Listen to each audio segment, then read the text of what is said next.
ஆச்சாரியரே,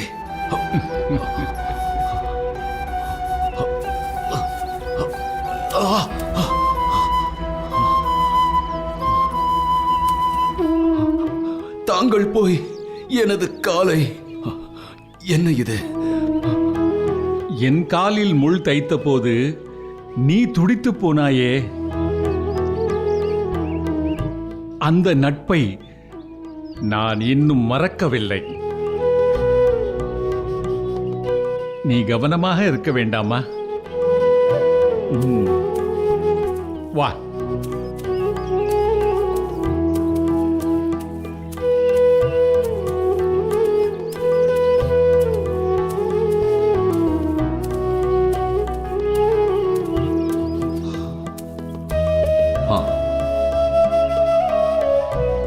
இந்த எளிய பரிசை தாங்கள் ஏற்றுக்கொள்ள வேண்டும். என் ஆருயிர் தோழன் நீ கொடுக்கும் பரிசு எப்படி எளியதாக இருக்க முடியும்?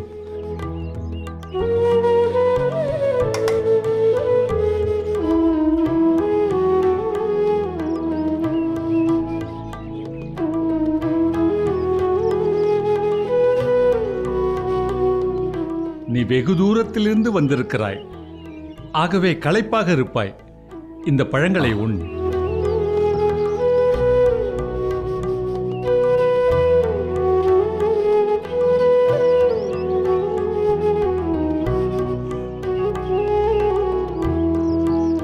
உன் வருகை எனக்கு மகிழ்ச்சி அளிக்கிறது. உன் மகன் திருஷ்டத்யும்னன் மிகச்சிறந்த வீரன். அஸ்திர சஸ்திர வித்தைகளை அசுர வேகத்தில் கற்றுக்கொண்டான். தாங்கள் பரந்த மனது படைத்தவர். இல்லையென்றால் திருஷ்டத்யும்னனின் பிறப்பின் நோக்கத்தை அறிந்த தாங்கள் அவனை தங்கள் மாணவனாக ஏற்றுக்கொண்டிருப்பீர்களா? குருவின் ஸ்தானத்தில் இருப்பவனுக்கு விருப்பு வெறுப்பு என்று ஏதும் இல்லை. அப்படி இருந்தால் அவன் குருவாக இருக்க முடியாது. பயிலும் நோக்கத்தோடு வரும் தகுதியுள்ள மாணவனுக்கு கல்வியை போதிப்பதே ஒரு குருவின் கடமை. அதைத்தான் நான் செய்தேன். ஆச்சாரியரே, 1000 சொன்னாலும் தங்களின் நற்குணம் ஒருவருக்கும் வராது. என் மகனை அஸ்திர சஸ்திர வித்தைகளில் சிறந்த வீரனாக்கிய துரோணாச்சாரியாரே, என் மனமார்ந்த நன்றிகள். தயவு செய்து என்னை ஆச்சாரியர் என்று அழைக்காதே. நீ என்னை துரோணன் என்று பெயர் சொல்லி அழைத்துதான் எத்தனை காலம் ஆகிறது துருபதா? நான் எப்படி தங்களை... அன்று நாம் பால்ய பருவத்தில் இருந்தோம். ஆனால் இன்று நீங்கள் குருவின் ஸ்தானத்தில் இருக்கிறீர்கள். என்றும் நீ எனக்கு நண்பனே, நான் உனக்கு நண்பனே. நன்றி சொல்லத்தான் என்னை தேடி வந்தாயா?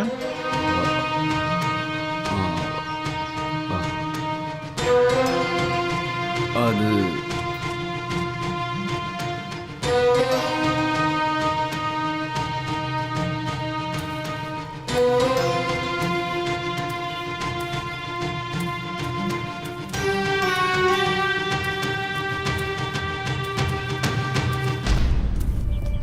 துருபதா, நீ எதையோ சொல்ல நினைக்கிறாய், ஆனால் சொல்லாமல் மென்று விழுங்குகிறாய்.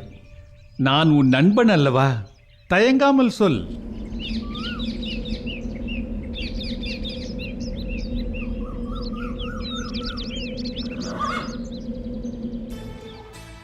பெரியப்பா, பாண்டவர்கள் உயிரோடுதான் இருக்கிறார்கள் என்பதை வெளிப்படையாக அறிவித்து விடலாம் என்று இருந்தேன்.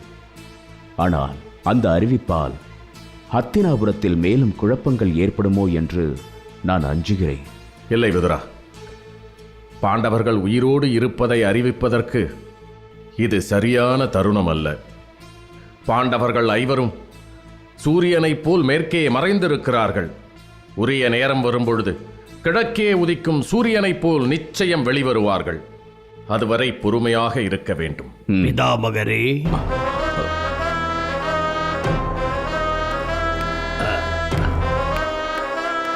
வணக்கம். என்ன சகுனி அவர்களே, இந்த பக்கம்? பிதாமகரை சந்திக்க வந்தோம். காரணமில்லாமல் சகுனியின் கண்கள் கூட இமைக்காது என்பதை நான் அறிவேன். வந்ததின் நோக்கம்? நோக்கமா? நான் தங்களிடம் உள்நோக்கத்துடன் வருவேனா? தங்களின் பேரன்கள் பாஞ்சால தேசத்தில் நடக்கவிருக்கும் சுயம்பரத்திற்கு புறப்படுகிறார்கள். அவர்களுக்கு தங்களின் ஆசி அவசியம் என்பதை நான் அறிவேன். ஆகவே அவர்களை தங்களிடம் அழைத்து வந்தேன். என்னுடைய ஆசி கௌரவர்களுக்கு என்றும் உண்டு. அதை நான் நன்கு அறிவேன் பிதாமகரே. இன்னும் ஒரு பிரச்சனை. அதை தாங்கள்தான் தீர்த்து வைக்க வேண்டும். அதற்கு தாங்கள் என்னோடு வர வேண்டும். எங்கே? தாங்களே வந்தால் புரிந்து கொள்வீர்கள்.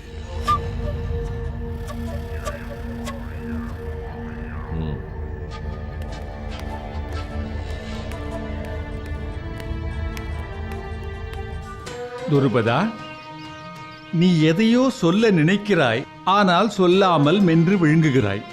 நான் உன் நண்பன் அல்லவா? தயங்காமல் சொல்.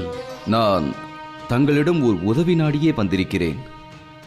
ஆனால் அதை எப்படி கேட்பது என்றுதான் எனக்கு தயக்கமாக இருக்கிறது. துருபதா, நீ என் சிநேகிதன். நீ என்னை உன் எதிரியாக நினைக்கிறாயா, இல்லை நண்பனாக நினைக்கிறாயா? அதை பற்றி நான் கவலைப்படவில்லை. நான் உன்னை என் நண்பனாக நினைத்துதான் பழகுகிறேன். ஆகவே நான் உனக்கு உதவ கடமைப்பட்டவன். தயங்காமல் உன் பிரச்சனை என்னவென்று என்னிடம் சொல். என் சக்திக்கு உட்பட்டதாயின் உன் பிரச்சனையை நிச்சயம் தீர்த்து வைப்பேன். நான் என் மகள் திரௌபதிக்கு சுயம்வரம் அறிவித்திருக்கிறேன். இது குறித்து தங்களுக்கு தெரியும் அல்லவா? பாரத வருஷம் எங்கும் இப்போது அதுதானே பேச்சு. எனக்கு தெரியாமல் இருக்குமா? 3 லோகங்களிலிருந்தும் சுயம்வரத்திற்கு அரசகுமாரர்கள் வருவதாக நான் கேள்விப்பட்டேன். அந்த இந்திரனை வந்தாலும் எனக்கு கவலை இல்லை. நான் எதிர்பார்ப்பது தங்களின் பிரியத்திற்குரிய சீடனான அர்ஜுனனை தான். இந்த சுயம்வரத்தையே அர்ஜுனன் நிச்சயம் வருவான் என்ற நம்பிக்கையில் தான் ஏற்பாடு செய்திருக்கிறேன். அர்ஜுனன் உயிரோடு இருக்கிறான் என்பதை நீ நம்புகிறாயா? நிச்சயமாக நம்புகிறேன். பிறகென்ன? சுயம்வரத்தை நடத்த வேண்டியதுதானே? அர்ஜுனன் மட்டுமே வெல்லக்கூடிய ஒரு கடுமையான போட்டியை சுயம்வரத்தில் ஏற்பாடு செய்ய வேண்டும். அர்ஜுனனின் ஆற்றலையும் அவனின் அஸ்திர சஸ்திர வித்தைகளின் வலிமையையும் அறிந்தவர் தாங்கள் ஒருவர் மட்டுமே. தாங்கள் தான் இப்பொழுது எனக்கு நல்லதொரு வழியினை காட்ட வேண்டும். இதில் நான் என்ன செய்ய வேண்டும் என்று நீ எதிர்பார்க்கிறாய்? அர்ஜுனனின் தனிச்சிறப்பை அறிந்தால்தானே அதற்கு தகுந்தாற்போல் ஒரு போட்டியை உருவாக்க முடியும். அதற்கு தாங்கள் தான் உதவ வேண்டும்.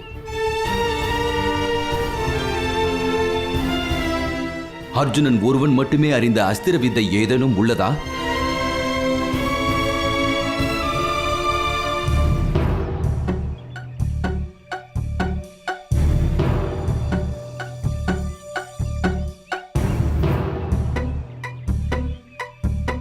இருக்கிறது. அப்படி ஒரு அற்புத வித்தை அர்ஜுனனிடம் இருக்கிறது. என்ன வித்தை அது? இப்பொழுதே கூறுங்கள். ஒரு நாள் நான் அயர்ந்து உறங்கிக் கொண்டிருந்தேன். அப்போது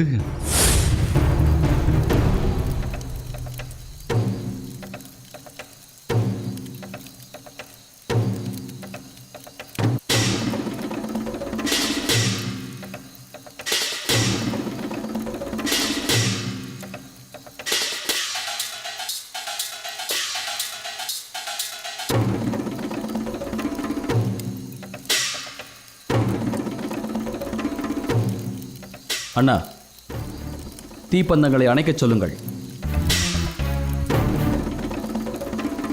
பந்தத்தை அணைத்து விடுங்கள்.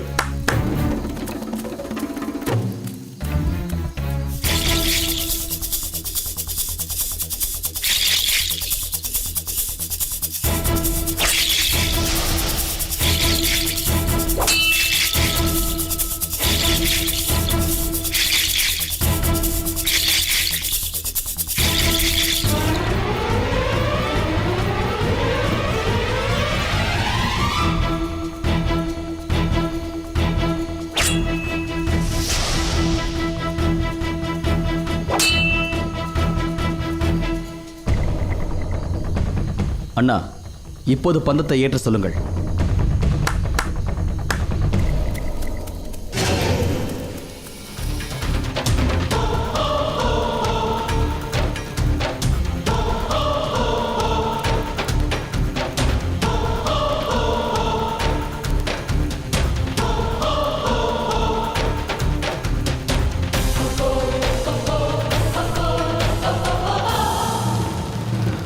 அபாரம், அபாரம்!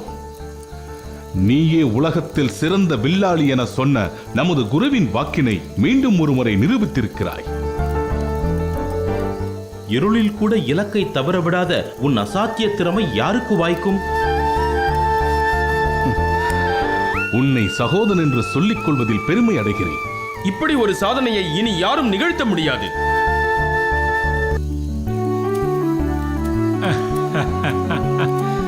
சரியாகச் சொன்னாய். குருவே, தாங்கள் எப்போது வந்தீர்கள்? அஸ்திர பயிற்சியை தொடங்கிய போதே நான் இங்கு வந்துவிட்டேன். ஐயோ, அப்படியென்றால் நாங்கள் தங்களின் உறக்கத்தை கலைத்து விட்டோமா? நான் உறங்கி இருந்தால் இப்படி ஒரு அற்புத காட்சியை கண்டிருக்க முடியுமா அர்ஜுனா? அர்ஜுனா, உன்னை போன்ற ஒரு வில்லாளியை நான் இதுவரை கண்டதில்லை. அத்தனையும் தாங்கள் எனக்கிட்ட பிச்சை குருவே. இலக்கை சிந்தையில் நிறுத்தி இருளில் லட்சியத்தை அடிக்கும் இந்த அற்புத வித்தையை எங்கிருந்து கற்றாய்? குருவே, ஒரு நாள் இரவு நான் உணவறிந்து கொண்டிருந்தேன். அப்போது விளக்கு திடீரென்று அணைந்து விட்டது. ஆனாலும் என் கை தானாக உணவை எடுத்துக்கொண்டே வாய்க்கு சென்றது.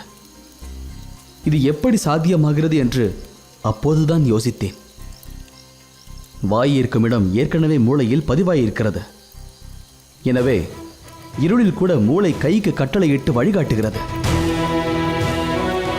அதன் பிறகுதான் நாம் கண்ணால் கண்ட இலக்கை மூளையில் பதிவு செய்துவிட்டால் இருளில் கூட அடிக்க முடியும் என்ற நம்பிக்கை எனக்குள் தோன்றியது.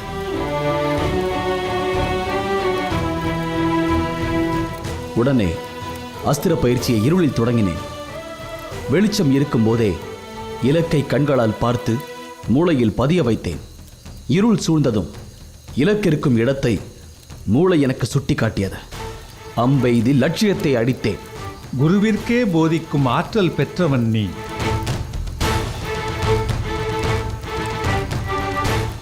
வில்லுக்கு விஜயன் என்று இந்த உலகம் உள்ளவரை உன்னை போற்றும்.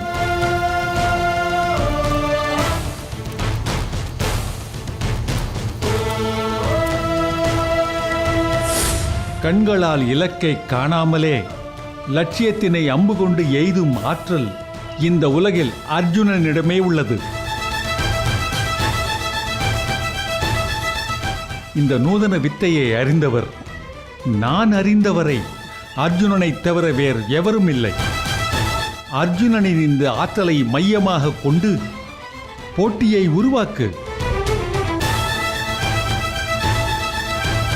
கண்களுக்கு புலப்படாத வகையில் லட்சியத்தை நிறுத்து. நினைவாற்றலின் உதவியோடு லட்சியத்தை அடிக்க வேண்டுமென நிபந்தனை விதி. மேலும் ஒரு விஷயம், தேவர்களால் வழங்கப்பட்ட சின்முரம் என்ற அபூர்வ வில் வித்யாபுர சிவாலயத்தில் உள்ளது. அந்த வில்லை ஏந்தி நிற்க அபார சக்தி தேவை. அதனை கொண்டு நான் சொன்ன முறையில் லட்சியத்தை அடிக்க வேண்டும் என்று போட்டியை உருவாக்கு. பராக்கிரமமும் அபூர்வ அஸ்திர வித்தையும் தெரிந்த அர்ஜுனனே நிச்சயம் வெற்றி பெறுவான். வழி தெரியாமல் இருளில் சிக்கி தவித்தது என் மனம். தாங்கள் வழிகாட்டிவிட்டீர்கள். தங்களுக்கு நான் எப்படி கைமாறு செய்ய போகிறேன் என்றே தெரியவில்லை. நண்பனான உனக்கு உதவுவதில் எனக்கு மகிழ்ச்சி துருபதா. இந்த சுயம்பரத்திற்கு நிச்சயம் அர்ஜுனன் வருவான் அல்லவா? துருபதா, உன்னைப் போலவே நானும் என் பிரியத்திற்குரிய சிஷ்யன் அர்ஜுனன் உயிரோடு வருவான் என்று காத்து கொண்டிருக்கிறேன். உன் எண்ணம் நிச்சயம் ஈடேறும். தங்களின் வாக்கை அந்த ஈசனின் வாக்காக நினைத்து மதிக்கிறேன். நமக்குள் இருக்கும் பகைமையையும் மறந்து முன்பு என் மகனுக்கும் இப்பொழுது என் மகளுக்கும் தாங்கள் உதவி இருக்கிறீர்கள். இதை நினைத்து நான் வியப்படைகிறேன். உன்னை வியப்படைய செய்தது நான் அல்ல, நடந்து முடிந்த செயல்கள் எது நடைபெற வேண்டும் என்பதை முடிவு செய்யும் உரிமை உனக்கும் கிடையாது, எனக்கும் கிடையாது. அனுபவ கண் கொண்டு பார்த்தால் நான் சொன்னது உனக்கு புரியும். ஆதலால் நம்மை வழிநடத்தும் காலத்திடம் பொறுப்பை ஒப்படைத்துவிட்டு நீ கலங்காமல் செல் துருபதா. நன்றி, நான் வருகிறேன்.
பிதாமகரே, இறந்தவர்கள் தெய்வ நிலையை எய்துகிறார்கள்.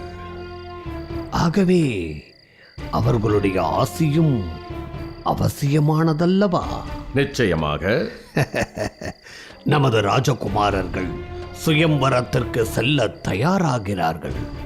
அவர்களுக்கு குருவம்சத்தின் சக்கரவர்த்தி சந்தனு மகாராஜா, சித்ராங்கதன், விசித்திர வீரியன் என இறைவனடி சேர்ந்தோரின் ஆசியை பெறுவது அவசியம் அல்லவா? அப்படி இறந்தவர்களிடம் ஆசி பெறுவதில் தவறொன்றுமில்லையே. இதில் என்ன தவறு இருக்கிறது? ஆனால் தங்கள் பேரன் துரியோதனன் இறந்தவர்களிடம் ஆசி பெற மறுக்கிறான். துரியோதனா, உனக்கு இறந்தவர்களின் ஆசி அவசியம். இதில் என்ன உனக்கு சிரமம் இருக்கிறது? சிரமம் ஒன்றும் இல்லை, தேவையற்றது என்று நான் நினைக்கிறேன். இறைவனிடம் ஆசி பெறுவதில் பலனுண்டு. உங்களை போன்ற குலப்பெரியவர்களிடம் ஆசி பெறுவதில் ஒரு அர்த்தம் உண்டு. இறந்தவர்களின் ஆசி என்பது கேட்கவே வேடிக்கையாக உள்ளது என்கிறான் துரியோதனன். துச்சாதனனும் அதற்கு ஒத்து ஊதுகிறான். துரியோதனா, இறந்தவர்களின் ஆசி என்பது சாதாரணமான விஷயம் அல்ல. இறைவன் தரும் வரத்தை விட மேலானது. நம் முன்னோர்கள் பித்ருக்களின் ஆசீர்வாதம். நாம் நினைப்பதை விட நம் சந்ததியினர் நன்றாக வாழ வேண்டும் என்று 100 மடங்கு, ஏன் 1000 மடங்கு ஆசைப்படுபவர்கள் நம் பித்ருக்கள். அதனால் எந்த காரியத்தையும் அவர்கள் ஆசி பெற்று செய்வதே சால பொருத்தமாகும். அப்படியானால் தீயில் சிக்கி மாண்ட பாண்டவர்கள் மற்றும் அவர்களது தாய் குந்தி தேவியின் ஆசியும் அவசியமல்லவா?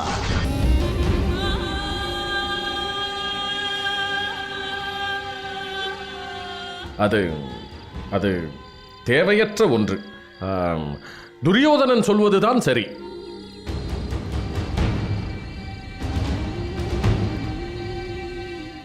அது ஏன் பிதாமகரே? சற்று முன்புதான் இறைவனின் வரத்தை விட மேலானது பித்ருக்களின் ஆசி என்றீர்கள். அதற்குள் கருத்தை மாற்றிக்கொண்டீர்களா? பாண்டவர்கள் வயதில் இளையோர், எனவே அவர்களிடம் ஆசி பெறுவது அவசியமில்லாதது.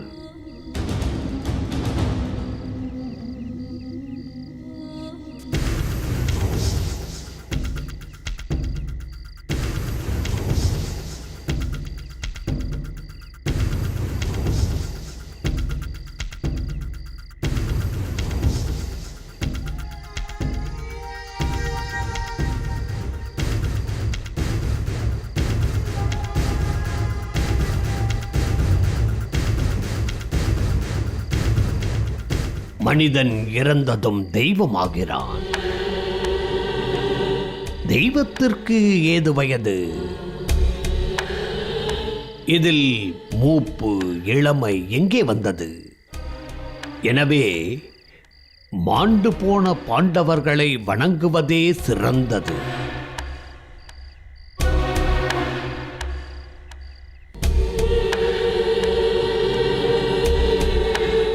நான் சொல்வது சரியா பிதாமகரே? சகுனி, இங்கு என்ன செய்து கொண்டிருக்கிறீர்கள்?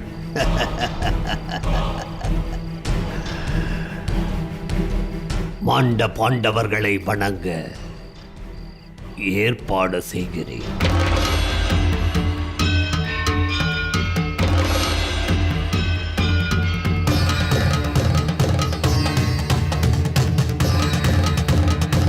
பிதாமகர் இந்த விளக்குகளை ஏற்ற வேண்டும்.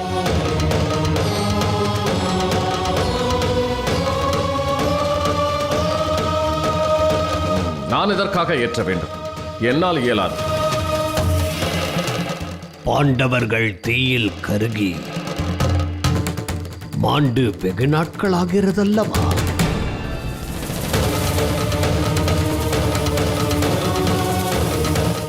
ஆனால் பாண்டவர்களின் மரணத்திற்கு பிறகு அவர்களை யாரும் நினைத்து கூட பார்ப்பதில்லை. அப்படி யார் சொன்னது? பரலோகம் சென்ற பாண்டவர்களாகியதை சொல்லப் போகிறார்கள். நான் தான் சொல்கிறேன். அதனால் தீயின் கொடிய நாவிற்கு இரையாகிய குந்தி தேவியார் மற்றும் பாண்டவர்களின் ஆசி கௌரவர்களுக்கு வேண்டும் என்று நான் விரும்புகிறேன். சரிதானே பிதாமகரே?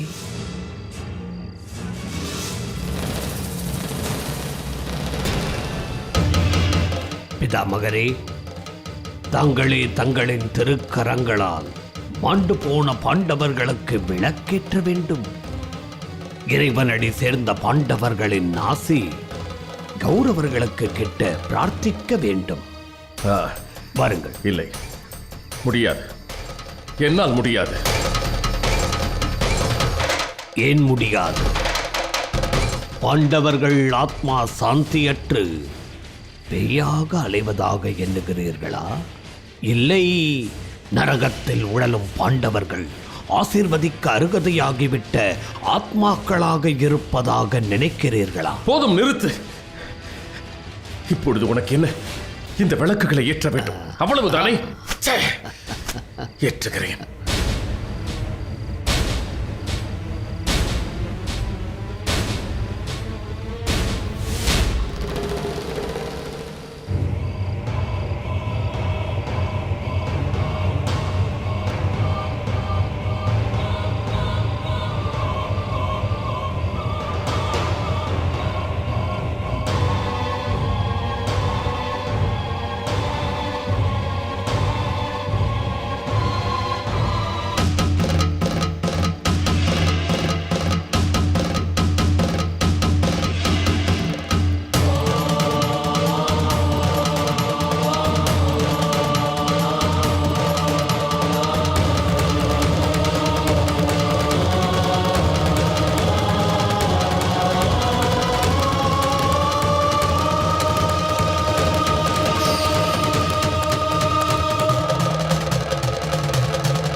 இறைவனோடு இறைவனாக நிற்கும் பாண்டவர்களே, நீர்தான் கௌரவர்களின் வெற்றிக்கு வழிகாட்ட வேண்டும். பிதாமகரே, அப்படியே தாங்களும் இவர்களை ஆசீர்வதியுங்கள்.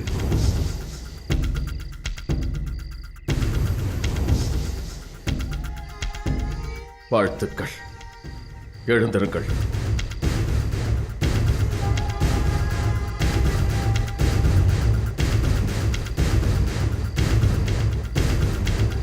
பீஷ்ம பிதாமகருக்கு கௌரவர்கள் மேல் எவ்வளவு பாசம் என்று புரிந்து கொண்டாயா?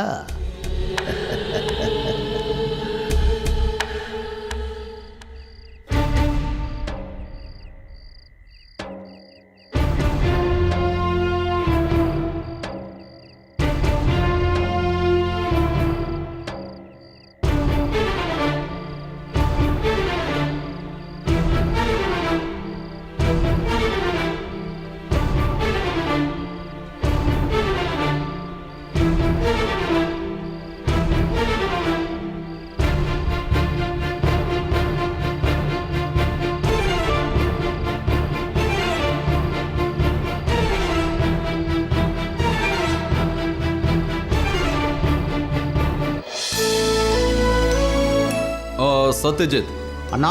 அர்ஜுனன் தங்குவதற்கான விசேஷ அறைகள் தயாராகி கொண்டிருக்கிறது அல்லவா? ஆமண்ணா. அர்ஜுனனை வரவேற்பதற்காக ஏற்பாடுகள் எல்லாம் எப்படி நடந்து கொண்டிருக்கின்றன? பலமாக நடந்து கொண்டிருக்கின்றன. பிறகு அர்ஜுனன் எதை விரும்பி உண்பான் என்பதை அறிந்து கொண்டீர்கள் அல்லவா? ஆம், ஒற்றன் மூலம் அறிந்து அர்ஜுனனுக்கு பிடித்தமான அனைத்து வகை உணவுகளையும் தயார் செய்ய ஏற்பாடு செய்துள்ளோம் தந்தையே. பலே பலே பலே. அர்ஜுனன் வருவான் என்று நம்புகிறீர்களா? சத்யஜித், உனக்கு இப்படி ஒரு அவநம்பிக்கை எப்படி ஏற்பட்டது? அர்ஜுனன் நிச்சயம் வருவான், திரௌபதியை மணப்பான். அவனுக்கு பரிசளிக்க நான் எதை தரப்போகிறேன் தெரியுமா? திரௌபதி, திரௌபதி,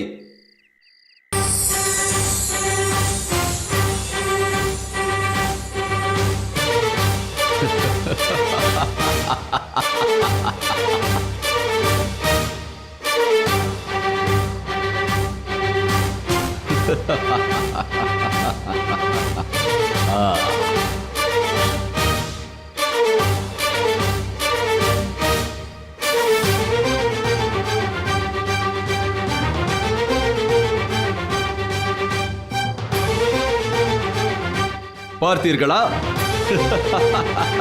என் மருமகன் அர்ஜுனனுக்காக நான் உருவாக்கிய பரிசினை.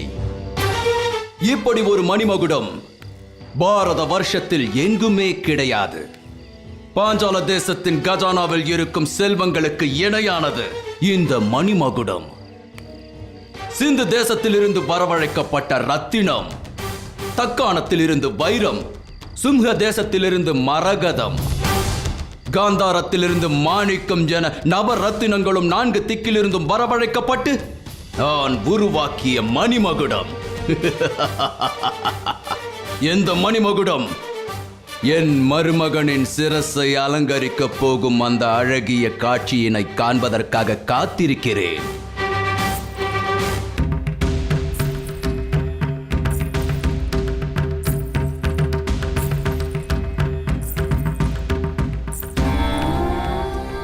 தந்தையே, நான் தங்களிடம் ஒன்று கேட்கலாமா? கேள் மகளே.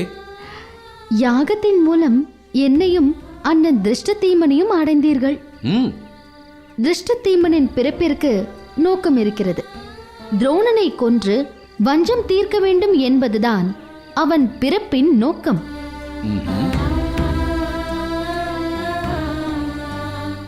ஆனால் என் பிறப்பின் நோக்கம் என்னவோ? அர்ஜுனனுக்கு என்னை மனமுடித்து வைக்க வேண்டும் என்று எதற்காக சங்கல்பம் கொண்டீர்கள்? திரௌபதி,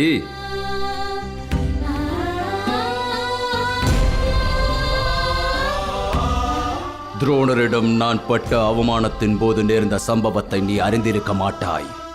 நீ மட்டுமல்ல, இந்த பாஞ்சால தேசத்தில் இருக்கும் ஒருவரும் அறிந்திருக்க மாட்டார்கள். குருவே, இதோ நீங்கள் கேட்ட குருதட்சணை. அகம்பாவம் பிடித்த துருபதா, என் தந்தையின் பாதம் தொட்டு வணங்கு.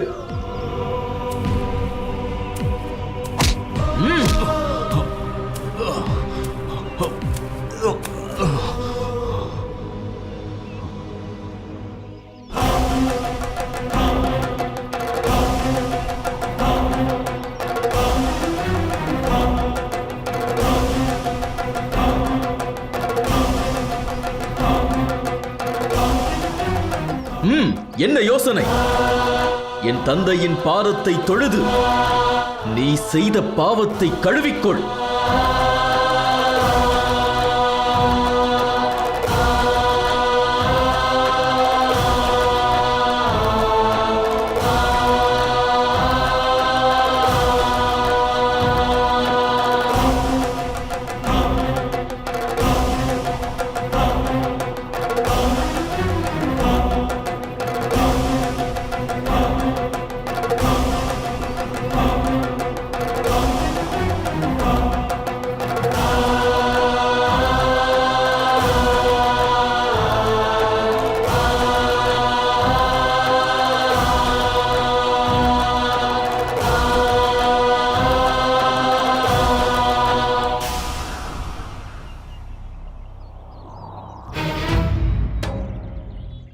அரசே, நிறுத்துங்கள்.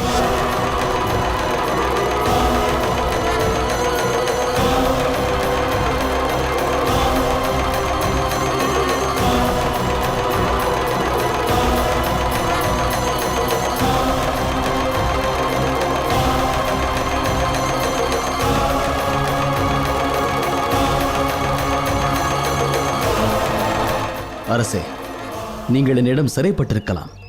ஆனால் தாங்கள் மணிமுடி தரித்த பாஞ்சால தேசத்து மன்னர்.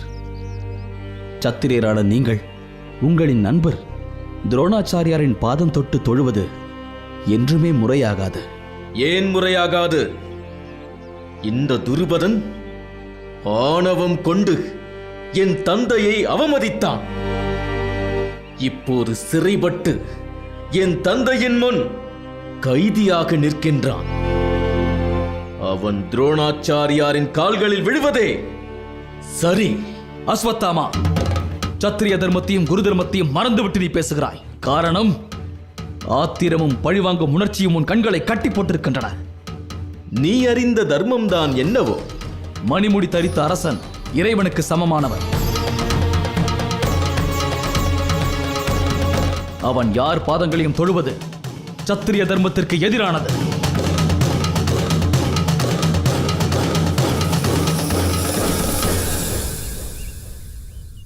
மணிமுடியை இழந்த நிலையில்தானே தற்போது துருபதன் இருக்கிறான். இல்லை, மணிமுடியை இழந்துவிட்டால் இந்த பாஞ்சால மன்னன் சாதாரண மனிதனே. அதாவது குருவின் நண்பன் துருபதன், அவ்வளவே. ஒரு நண்பன் இன்னொரு நண்பனின் கால்களில் விழுவதால் குருவிற்கு என்ன பெருமை கிடைத்துவிடப் போகிறது?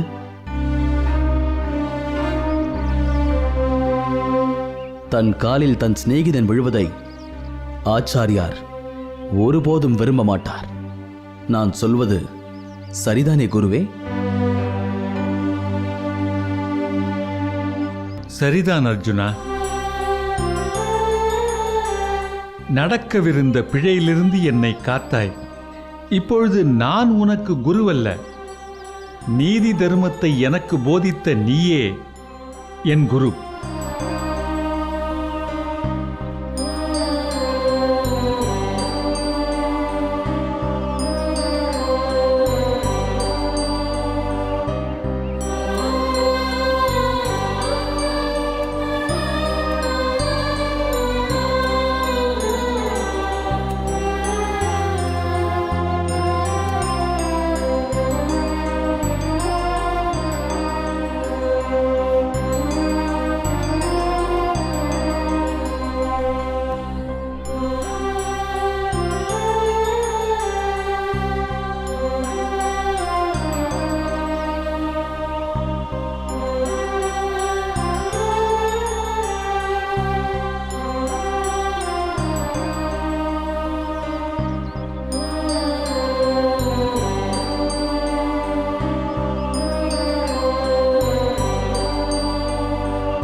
என் சத்ருவான துரோணரின் கால்களில் நான் விழுந்தபோது தடுத்து என் மானத்தை காப்பாற்றினான் அர்ஜுனன். இதை வார்த்தைகளால் சொன்னால் உங்கள் யாருக்கும் புரியாது.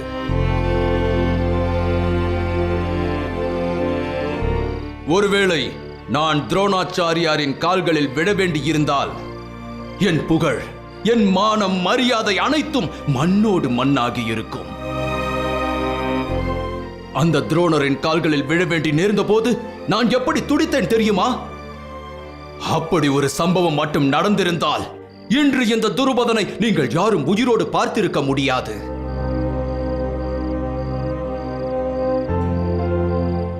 அன்று அர்ஜுனன் ஆற்றிய அந்த காரியம் ஒரு சத்திரியனான என் ஆன்மாவில் படிய இருந்த கரையை தடுத்து விட்டது. அது மட்டுமல்ல, தன் குருவிற்காக தான் இப்படி ஒரு காரியத்தை செய்ய நேர்ந்தது என்று அர்ஜுனன் என்னிடம் மன்னிப்பும் கேட்டான். அன்றே முடிவு செய்தேன், இந்த உலகத்திலேயே சிறந்த பரிசொன்றை அர்ஜுனனுக்கு தானமாக தருவது என்று. அந்த பரிசு பொன்னாகவோ பொருளாகவோ இல்லை ஆளும் மண்ணாகவோ இருந்தால் அது பொருத்தமாக இருக்காது. அது அர்ஜுனனின் தகுதிக்கு ஏற்புடையதாகவும் இருக்காது. அதனால்தான் பஞ்சபூதங்களின் அம்சங்களோடு அக்னியிலிருந்து உன்னை மகளாக பெற்றேன்.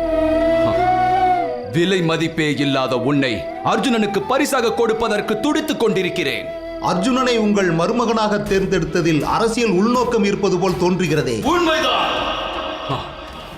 குரு தேசத்திற்கும் எனக்கும் காலம் காலமாக தீராத பகை இருந்து கொண்டு தான் இருக்கிறது.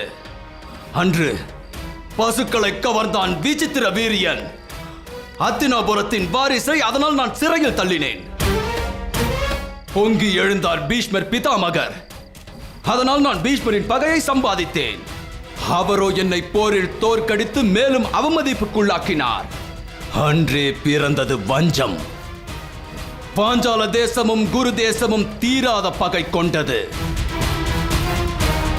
பிறகு குரு வம்சத்தின் குலகுருவான துரோணாச்சாரியா என்னை சிறைப்பிடித்தார். என் நாட்டையே எனக்கு பரிசாக தந்து என்னை அவமதித்தார். நான் பட்ட அவமானங்கள் இன்னும் என் நெஞ்சில் கனலாக எரிந்து கொண்டிருக்கிறது.